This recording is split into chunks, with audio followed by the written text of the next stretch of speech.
a small, struggling orphanage at the edge of town, 12-year-old Jace is fiercely protective of his younger sister Mia. They dream of finding a family, but are wary after years of watching other kids leave and never hearing from them again. One day, Mr. and Mrs. Everly arrive. They're an older, impeccably dressed couple with soft voices and warm smiles. They claim to have always wanted children, but couldn't have any of their own. The orphanage staff is enchanted by their generosity, and the Everlys immediately take an interest in Jace and Mia. "Your eyes," Mrs. Everly whispers, brushing Mia's cheek. "So much potential." The Everlys bring the children to a beautiful house on the outskirts of town. The home is spotless and timeless, filled with antique furniture and peculiar family portraits. The Everlys are kind but odd. Mr. Everly never eats at the table. He sits with a fixed smile, watching the children closely. Mrs. Everly glides gracefully, rarely blinking, and insists on strict routines like early bedtimes and avoiding certain areas of the house, especially the locked basement. Despite their unease, Jace and Mia try to adjust, grateful for a home at last. Days pass, and the Everlys' strange habits grow harder to ignore. Mrs. Everly stares too long at Mia during meals, as if studying her. Mr. Everly seems to appear in places without making a sound, as if he's gliding through the house.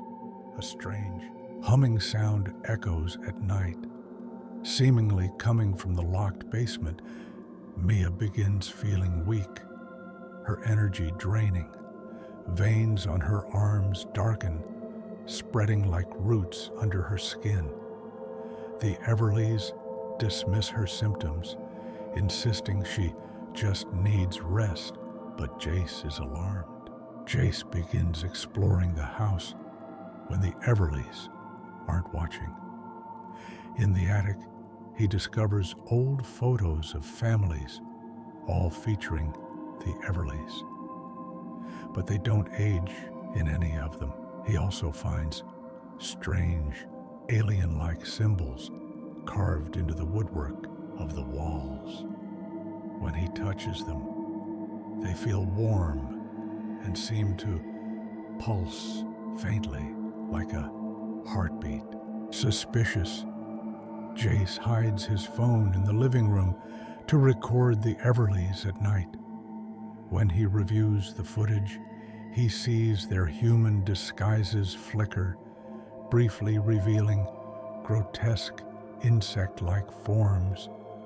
Their bodies are tall and spindly, with glowing green eyes and sharp, segmented appendages. They speak in a guttural alien language as they discuss Mia. She's almost ready. The essence is strong in this one. Late at night, while the Everlys are out, Jace sneaks into the locked basement. He finds rows of glowing pods containing children, their faces frozen in fear as their life energy is drained. Among them is a half-formed pod beginning to encase Mia. The entire room hums with energy, centered around a massive alien device that glows with green light. On the walls, more of the strange symbols pulse faintly. Through trial and error, Jace realizes touching certain symbols disrupts the energy flow. Before Jace can free Mia, the Everlys return, Fully revealed in their alien forms, they corner him in the basement. "We're not monsters," Mrs. Everly says, her voice echoing unnaturally. "We're survivors. You're helping us live. Your kind should be honored." The Everlys explain that they're scouts from a dying alien race. Human children's energy sustains their species and allows them to maintain their disguises. They plan to harvest Mia next, as her energy is exceptional. Using what he learned from the symbols, Jace disrupts the alien device, causing the pods to start breaking apart. The basement shakes violently as the Everlys screech in fury. With the basement collapsing, Jace carries Mia out of the house. The Everlys pursue them, their long limbs and sharp claws slicing through doors and walls. The house begins to implode, the alien technology ripping itself apart. Outside, the glowing green energy explodes upward, taking the house with it. The Everlys, weakened by the destruction of their device, collapse into ash as the siblings escape into the night. Jace and Mia are found by neighbors the next morning, disheveled and terrified.